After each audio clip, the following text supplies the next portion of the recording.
Today, I have the incredible honor of representing an organization, community, and people I love, Multnomah County. But before I begin, I want to honor the history of this place where we stand, a history that doesn't just go back a few hundred years, but instead thousands. When we say the name Multnomah, we invoke the name of a people, the first people to inhabit this land, and the same people who live among us now, too often invisibly. The Multnomah dwelled on these banks for millennia before manifest destiny, disease, and extermination pushed them to the edge of extinction. While one might be tempted to absolve oneself of responsibility for historic wrongs, the truth is that people of privilege continue to benefit from the inequity born of horrible actions. The great-grandchildren of those who were harmed are today still more likely to be suffering. The forced assimilation of Indigenous people continues to result in staggering overrepresentation of Native Americans in the foster care system, the justice system, and poverty. The reason I work for Multnomah County, the reason I am here today, is because I believe we can do better. I believe as a people, we possess the strength to make a difference in the lives of our friends and neighbors, no matter who they are or where they come from. Please help me welcome Carlos McNair, a member of the Klamath Tribes and a youth and education specialist at the Native American Youth and Family Center. Carlos has agreed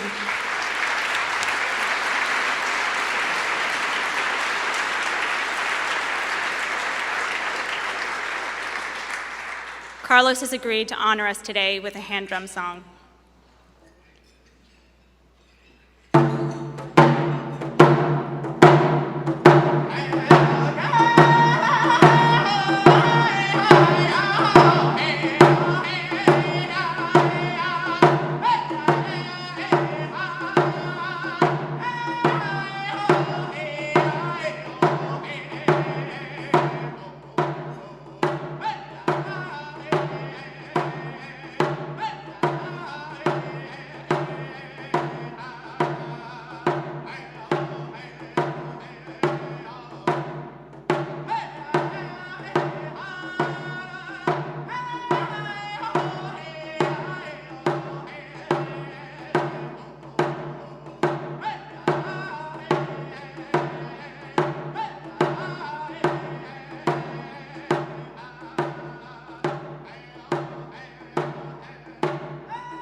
Thank you, Carlos. It's difficult to overstate how proud I am of so much of the work Multnomah County is doing. I've witnessed our passion for people, our heart and our grit more times than I can count. We touch every corner of our community, whether it's seniors and people with disabilities or kids learning to read. Whether it's finding new homes for pets or keeping your summers a little less mosquito-plagued. Public health, bridges, libraries, jails, we do it all. But talking about the state of Multnomah County without acknowledging our community's collective responsibility, our weaknesses, the real size and expense of our complexity of our problems, feels hollow. I know that this speech is typically an opportunity to score political points and generally avoid talking about depressing things. But if I've learned anything over the course of my life, including my recent experience, it's that nothing is more valuable, powerful, or essential than the truth.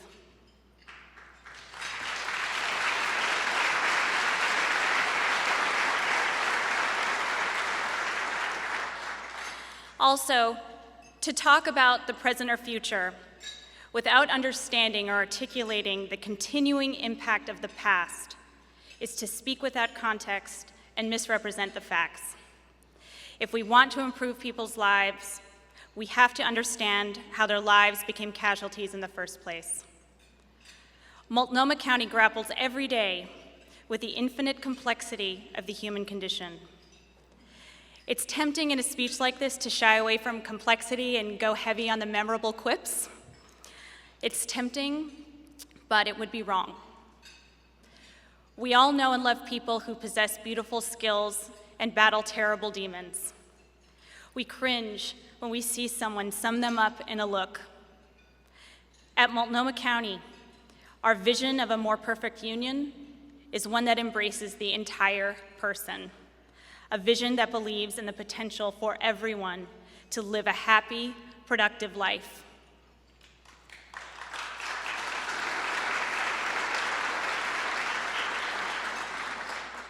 We've seen what happens when we attempt to make sense of the complexity and contradictions by assigning people and problems to one category, one department, or one government. Nothing. We treat one symptom only to have the disease devour our hopes. It's why housing alone, or health insurance alone, or a jail bed alone won't change the things we want to change. People are more complicated than slogans. We must embrace the hard truth that one-dimensional solutions and one-off policies aren't solutions at all. Only a lot of work, money, and power will bring our people out of suffering. A member of the Grant Constitution team named Annalise Cowan came to a commission meeting last year and said something I found deeply moving and profound. This young woman said, "It is important as a citizen to not be selfish with your knowledge, to spread it to those who didn't get the same opportunities you did in life." There is so much wisdom and love wrapped up in those words. It holds true whether you're lucky to be blessed with a healthy, wealthy family or have traveled a harder, bumpier road. Everyone has knowledge and wisdom to share. And what better advice for someone like me who unexpectedly finds themselves in a position to be a little less selfish. So today I will tell you 3 stories I think you need to know, instead of ones I might want you to know. None of these stories is all good or all bad. Like our own lives and winding paths, they're complicated. In telling them, I will subject you to my biases, and in hearing them, you will apply yours. But through these stories, I hope you'll begin to understand the true state of Multnomah County and see the glimmers of opportunity on the horizon. The county is responsible for many pieces of the public safety system: prosecution, jails, parole and probation. But in the barrage of statistics and the interplay with the police, legislation, and courts, it's sometimes hard to understand the real-life impacts of our choices. Several years ago, I met a dazzling young woman. When it came to politics, she was a natural. So much of what happens in the political environment is between the lines, and she could not only read it, but analyzed it instantly. She was professional, responsible, kind, and funny. And unbeknownst to many of us who knew her, this junior in college had experienced more of the real world than her peers could imagine. At 10 years old, this young lady and her siblings were placed in the foster care system when it was determined that her biological mother was abusive, addicted, and could no longer care for them. By this time, she had already become a mother figure to her siblings, who were then split into 2 homes and experienced all the associated trauma.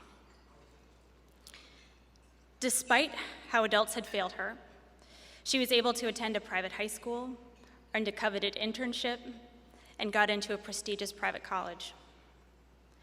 The summer after she graduated, I learned that while attending college, this young, talented woman had been charged with, convicted of, and served jail time for a nonviolent financial crime she committed at 18 at the urging and under the influence of her biological mother.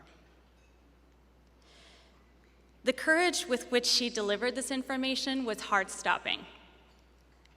She said, "I am okay with being uncomfortable with sharing this piece of information, but I also do not care if I am judged. I know who I am, so you can judge me or love me, and that decision is for you to make." Her mother was never charged, but she was. A court-appointed attorney recommended that this young woman plead guilty to multiple felonies, which would have permanently devastated her life's upward trajectory. After a private attorney hired by someone who believed in her potential stepped in, she pled guilty to 1 charge with jail time and hundreds of hours of community service. She owns her role in what happened. But do we? Where exactly was the justice in her experience? Would she have been counseled to plead to multiple felonies if she had been white? How would her life be different if her mother's mental illness and addiction could have been prevented or treated? Where would she be if she hadn't been able to attend a school that supported her or find adults who believed in her? Most importantly, what would have happened if she wasn't one of the most positive, strong, resilient, beautiful people I know? What's most frightening to me is that the only thing unique about this story is my friend's ability to beat the odds. Her story makes me proud of her and angry at us.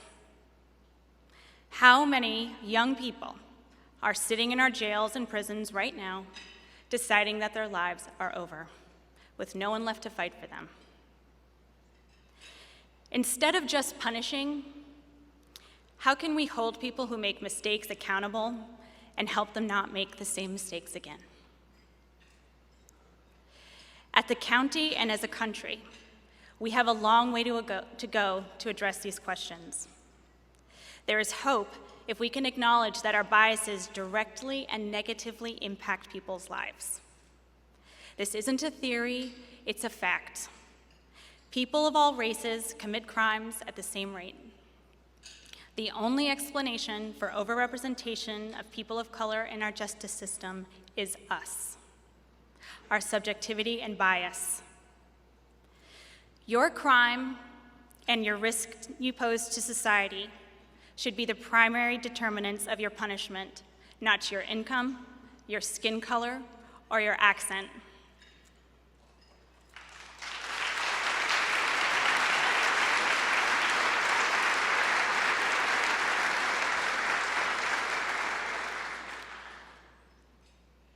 It's stories like this that have driven the county's juvenile justice program to use facts and evidence. We're using scientific methods to understand and measure the success or failure of our programs, and we're using that information to change what we fund. We're using it to invest in programs and strategies that are proven to work. Sounds rational, right? But sometimes the evidence is counterintuitive and goes against stubborn social mores. Turns out that for first-time, low-level youth offenders, the harsher the punishment and the more intense our intervention is, the worse the outcome. We see higher recidivism rates, not lower ones. So when appropriate, we're trying to have a lighter touch because we understand now it's a better way to keep the community safe and keep young people on track. 2 years ago, our juvenile justice team also began using something called a functional family model. Rather than behaving as if a young person exists on an island by themselves, the functional family model allows probation officers to use a reality-based approach. No kid, and no person for that matter, is an island. Parents and siblings, their jobs, health, and problems all impact the outcomes for kids. We've applied these same principles to our work with Black and Latino gang-affected youth and their families, because we know that by understanding different cultural, religious, familial, and intergenerational dynamics present in different populations, we're able to direct our resources in ways that work. But there's one very important thing to keep in mind when I tell you that our juvenile justice program is the best in the country. We don't actually want your children to end up there. We can be the best in the country, but on the river of broken dreams, we're the ocean. We're the end. We need the best neighborhoods, the best teachers, the best schools, the best everything to happen for kids before us if we want to reduce disproportionate outcomes for kids and adults. On the adult side, this year our county will implement evidence-based practices aimed at reducing the prison population. At the direction of the governor and legislature, the DA, sheriff, judges, probation, and parole are all working together to fund smart, effective alternatives to incarceration. Of course, some people need to be locked up. We'll never stop needing jails and prisons completely, but we need to be smarter. Prison and jail are blunt, expensive instruments that aren't effective at changing people's behavior. As technology improves and data is automated, it will only be easier to ensure that how we are working is as effective as we think it is. Every year, we're better able to assess who is at risk of reoffending and which programs are most effective at making us safer. I will end this story with my young friend's wise words. Jail served to denigrate me to the point that I would rather have been dead, hating my biological mother and myself, feeling lonely, unwanted, unsuccessful, and most importantly, that God, family, and friends no longer loved me. Jail is not a place to learn or promote changing of one's ways. The next story is a difficult one for me to share. A year ago, I lost a dear friend when he took his own life. Paul was a writer, artist, performer, and proprietor of Sniffy Linings Press, an online collection of local authors' stories and essays. He was short, sweet, curly-haired, and sometimes maddening. He encouraged and inspired people who didn't have anyone else on their side. One of my favorite quotes of his was this: "It might be a madhouse, but we live here." To survive, he did graphic design under the table, and in his later years, he wrote painstaking yo-yo reviews for amusement. He didn't have children and lived an on and off drug-addled life. But when I gave birth to my daughter 10 years ago, he bought her a tiny little pair of lime polka dot socks. He was complicated, and he was suffering from the lasting effects of childhood trauma, poverty, and crippling self-medicated mental illness. Over the decade and a half I knew Paul, I saw him cycle and fight successfully and unsuccessfully to get control. In the final years and days of his life, his complications had become so entangled that it was impossible to comb them into separate strands. Last January, when he was bullied by his landlord after requesting repairs, his state deteriorated. Those of us who tried to help him feared that he would attempt to take his life, but we all thought if we loved him enough, if we found him a lawyer, if we found him a place to stay, we could hold on to our friend. He died alone, believing that he was going to be evicted from the now condemned, mold-infested apartment he had called home for a decade. Paul was special to me, but again, his experience and his circumstances were not unique, particularly visible, or frankly, the worst. They are tragically worse. But as I have personally struggled to come to terms with our collective failure to help him save himself, it has sharpened my sense of what the public's priorities should be. There were thousands of critical junctures in Paul's life where prevention or intervention might have made a difference. Paul's suicide might have been prevented if someone 40 years ago had protected him from abuse. He might have been better able to cope if 30 years ago someone had recognized and treated the symptoms of his trauma. He might have been able to cope with the idea of finding a new place to live if there had been any affordable apartment west of I-205 that would take him and his non-existent credit. Instead, the complications in his life piled up and suffocated him. At Multnomah County, our challenge as the safety net, particularly when it comes to mental illness, is to be responsive to the crisis in ways that work, while at the same time expanding investment in the supports that help people thrive before and after a crisis. For example, I believe that Paul might have killed himself earlier if not for a city housing inspector who came to his apartment and validated the complaints Paul had made to his landlord about the condition of his place. That work matters. How is your mental health today? Would it be the same if you had no home, no money, and no heat? How would it be if a few faraway people in Washington, D.C. cut your already inadequate food budget? I'm going to talk a little bit more about why mental health treatment is important, but to be responsible, I need to emphasize that it's only one piece of the puzzle. In recent years, Multnomah County has capitalized on an improving financial picture and made strategic investments in evidence-based prevention. For example, we're building community capacity through our mental health first aid program, so more people, including frontline staff, recognize the signs and symptoms of mental illness before a crisis. We're screening for mental illness and addiction in routine doctor's visits. We're aggressively treating youth who have just had their first experience with psychosis to keep them on track socially and developmentally. We also continue to reach out to kids at school through our long-standing school-based mental health and medical programs. As more people are enrolled in insurance through the Affordable Care Act, we expect more people to access mental health care earlier. Multnomah County also hopes and expects that some services we now subsidize with general fund will be covered by insurance, allowing us to fund the other things people need: housing, food, wraparound support. That said, before you cheer about more people being covered, I want to make sure you know that as a community, that doesn't let us off the hook. We, the people of Multnomah County, need to increase our mental health literacy. We need to understand the difference between mental illness and addiction and what happens when folks are struggling with both.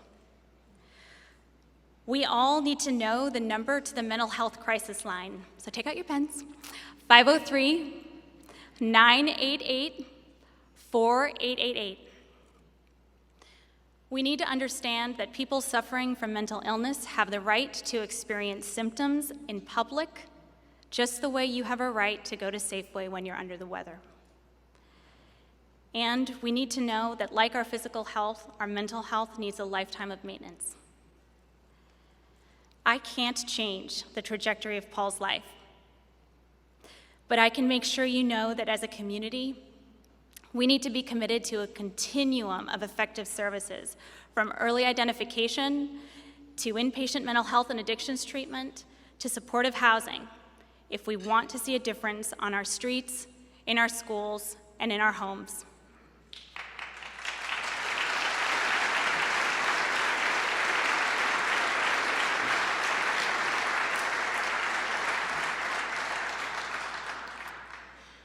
The last story I want to tell you is a happy one, and it's probably going to embarrass that young man sitting right there at my table. Sorry.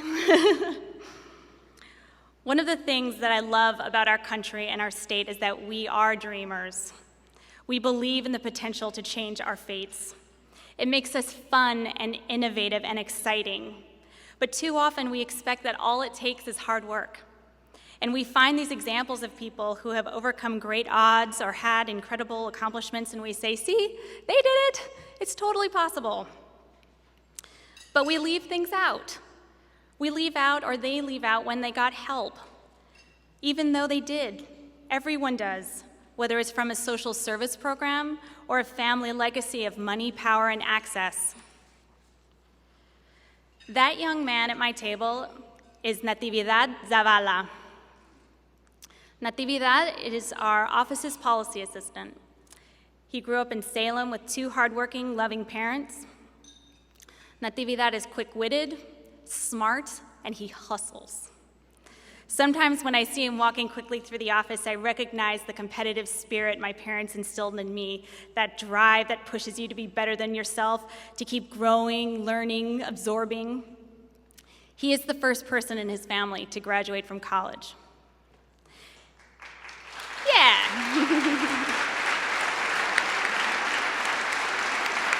We're just going to make it real embarrassing. In Natividad's case, he didn't start with a college legacy in his family.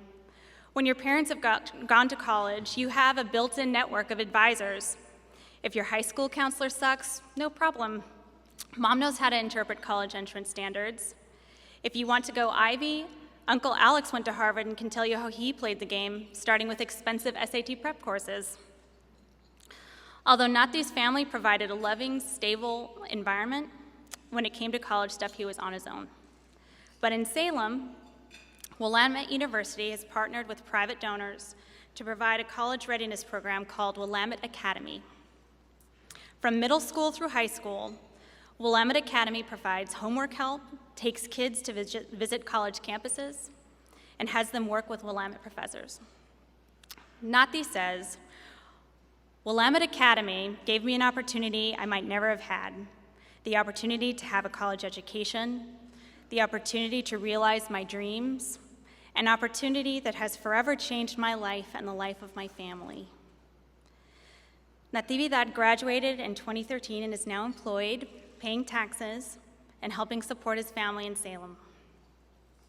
In Willamette Academy, 100% of recent graduates graduated from high school, 100% of recent graduates enrolled in a college or university following graduation, and Academy students have received over $10 million in scholarships. You might find it odd that I would tell you about a non-Multnomah County program, but I love Nati's story because it's a great example of a local team effort having wide-reaching, lifelong effects that Multnomah County will benefit from. It's also a model that we can copy and replicate in our own community. Now, Multnomah County is part of Natividad's team. We see his drive, skills, and potential to be whatever he wants to be. And teaming up, formally or informally, is a best practice recognized by leaders in social service innovation, whether it's governments, nonprofits, businesses, or all of the above. Team members are required to let go of the individual glory and to be vulnerable. They have to trust each other, engage, participate, and communicate to win. That is the dynamic we need in our community when we're tackling our problems. At Multnomah County, we're coordinating policies with school districts and nonprofits to improve student success and eliminate disparities. It's not easy because we all have egos, but we're expanding our comfort zone so we achieve better, more consistent results across our community. Our health department is teaming up on a meta and micro level. Multnomah County is a part of each of our region's coordinated care organizations, Health Share of Oregon and Family Care. And our healthcare delivery model has pivoted to patient-centered care provided by teams. When we treat someone at the dentist and discover signs of hypertension, their primary care provider and their case manager are made aware of the issue and can be part of the treatment. When someone comes into our jail with chronic physical and behavioral health diseases, we're helping them apply for insurance and then work with our partners in the community to make sure they continue to get treatment. Beyond the health department, we're creating a regional team that includes governments and residents to coordinate how we should spend valuable federal housing and homelessness dollars. Our winter warming shelters are run and funded by a team of faith leaders, volunteers, and county employees. For me, the best part of being on a team is being able to accomplish things together that you could never do alone. As many of you know, we have an incredible system of Sun Community Schools across our country that are joint ventures of the county, cities, nonprofits, and school districts. If you have one at your school, you get free after-school classes and access to other vital services. Sun keeps kids engaged, safe, and out of trouble after school. But the problem is that only about half the schools in Multnomah County are Sun schools. And next year, about a dozen current Sun schools have funding that is in danger of going away. Some of you may also recall that last year, funding for Sun schools was at the center of a last-minute budget spat between the city and county. As examples go, that was not great teamwork. And while we patched things over, the public was understandably alarmed and concerned about what would happen this year. So, a few months ago, Mayor Hales and I committed that instead of rehashing last year's city-county budget drama-rama, we would sit together and try to make sense of some things in the city and county budgets. We agreed on some principles up front, including the idea that while it might make business sense for the city or county to be solely responsible for some things, there were other areas where a legacy of mutual investment has maximized the benefit to the community, like Sun schools. I'm delighted to report today that the mayor and I, in partnership with several school districts, will propose ongoing funding for 10 current Sun schools and propose expanding funding to an additional 10 schools in next year's city and county budgets.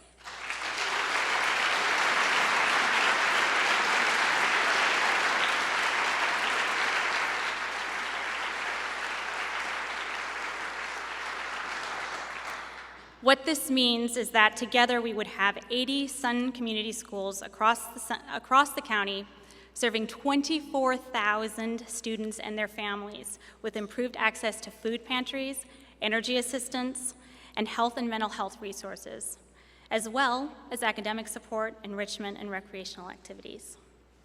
It also means that priority schools in East Portland and East Multnomah County with the highest rates of both poverty and racial inequity will be Sun Community Schools.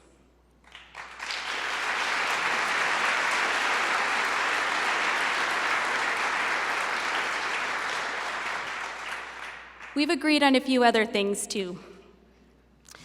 The mayor and I will propose that the city and county jointly fund services for victims of sexual exploitation and maintain short-term rent assistance to prevent people from becoming homeless.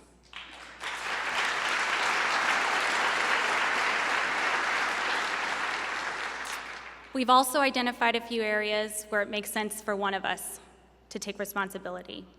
So, for example, our budgets will propose that the county fully fund the Crisis Assessment and Treatment Center, while the city shoulders the full cost of the sobering station at Hooper. The county would fully fund senior centers, and the city would pay for enforcement of its specified animal code, which is bees and chickens and livestock, in case you're wondering.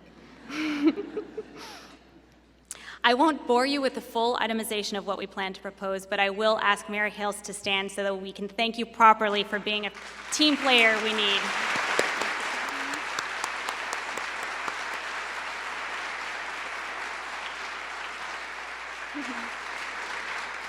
Thank you, Mary Hill. In closing, I want to take a moment to step back and pull together the complexities and themes present today. Like all of us in this room, each person I spoke about had things in their life that went well and things that didn't. We all inherit a mix of advantages and disadvantages. For some, and I include myself in this group, even the mild adversity I've experienced has made me stronger and more compassionate. For others, the disadvantages are so material and heavy that they may feel impossible to overcome. I believe that government's job, which is really the people's job and a fundamental value of our country, is to give everyone a fair shot at life, at freedom. But that doesn't mean giving everyone the same thing. It means we need to meet people where they are and give them what they need to be successful. Not give them what I need or what you need, but what they need in a way that respects their humanity. Our predecessors' choices and our choices have created imbalances and inequities that we must correct in order to be just. Multnomah County has begun this work through the application of an equity lens to our programs and departments. We use it as a quality improvement tool to identify and address the choke points and pressure valves in our systems that result in disparate outcomes for people. We hope that over time, this tool will have meaningful and measurable impacts on the work we do. I also want to point out that while innovative investment tools like social impact bonds look promising, we don't have to wait to invest more deeply or strategically. The people in our various organizations, nonprofits, governments, businesses, can invest now by supporting better revenue streams at the local, state, and national level. Taxes.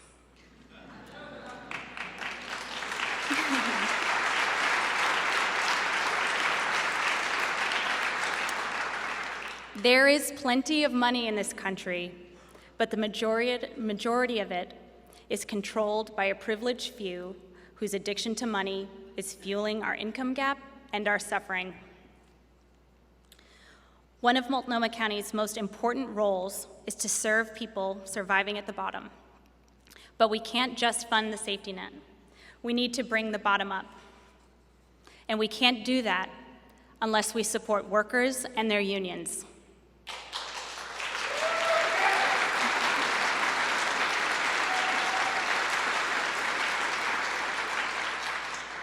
We need to stop the billionaires' assault on the working class, masquerading as right to work and choice.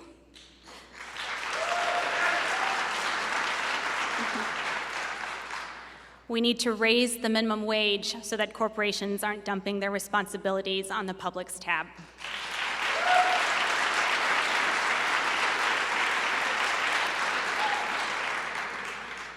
We need to make sure that no one has to choose between caring for themselves or a child and losing their job. We don't just need paid sick leave in Portland or Multnomah County. We need it in all of Oregon.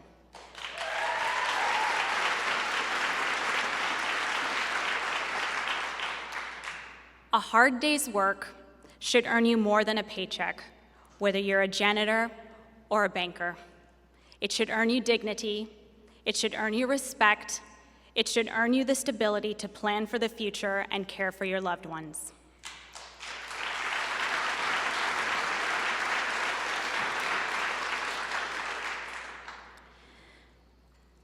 I've had the honor of working with so many wonderful people in my time at the county that I could take up the entire hour here just reading their names. And their impact is such that I could never do justice to the weight or quiet brilliance of their stories. Thank you, Multnomah County employees, for everything you do to make our world better. Your passion, your dignity, and your respect for the lives of others set you apart.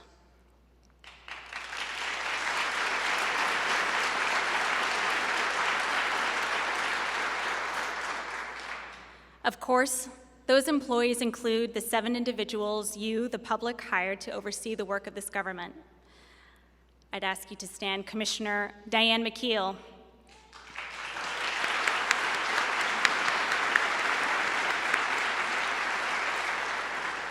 Commissioner Judy Shiprack.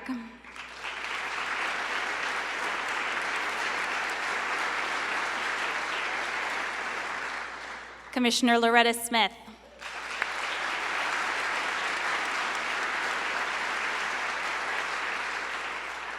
Commissioner Liesl Wendt.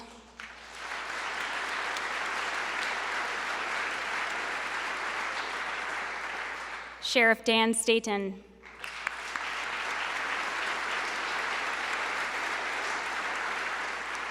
District Attorney Rod Underhill.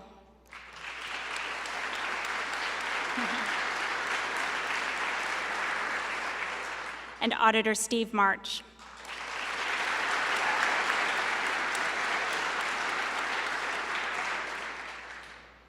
I would be remiss if I also didn't thank former Commissioner Deborah Kafori.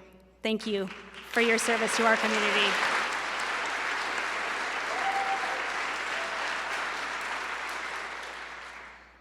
And because it takes a few rather large villages to ensure the health and safety of our people, we're trying harder than ever to align our work with city governments.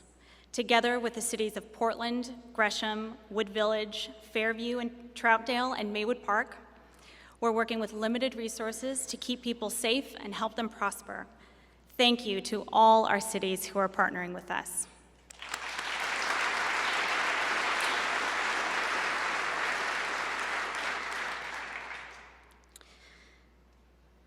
Thank you to my staff in the chair's office, especially my chief of staff, Emerald Walker, who sacrifices countless hours to advance the county's mission.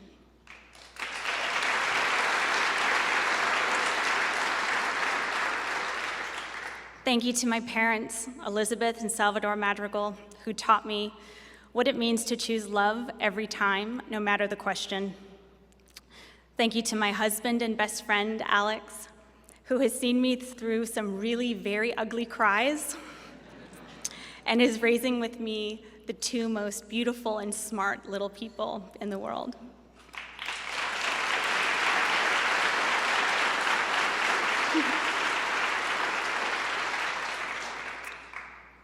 Lastly, there are hundreds of people out there, some of whom I know and some of whom I don't, who have shown me, my family, and Multnomah County employees compassion and kindness over the last year. We are grateful for each word, each hug, each note, each sentiment. Thank you.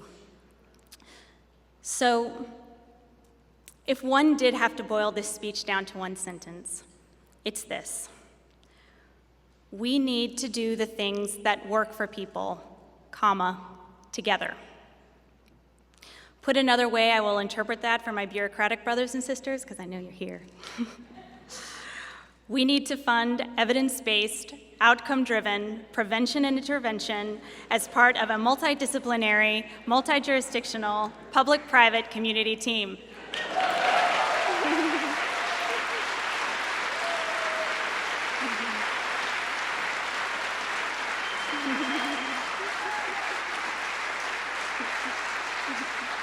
Oh my goodness.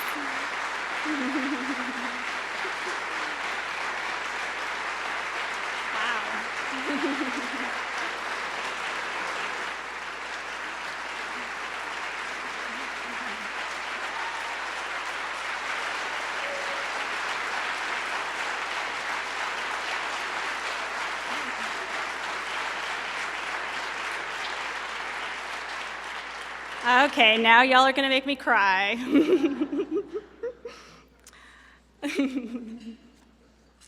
Multnomah County, you are beautiful, strong, flawed, and loved. The problems our community faces are things county employees and nonprofits and people dedicate their lives to because they know that nothing short of that will solve anything. We need more of them, which means we need more of you. We need all of you and everyone listening on our team. I'm not asking you to quit your job and become a social worker, although that would be nice. I am asking you to take an active interest in and make a financial commitment to our community forever. Yes, forever. We need you for the rest of your life. I don't expect to see the job finished in my lifetime or my children's lifetime, but we have to start somewhere, and it's our turn. Is that overwhelming enough for you? A lifetime? I believe in us. I believe in this special place. Together, let's find the courage to seek the truth. Real truth.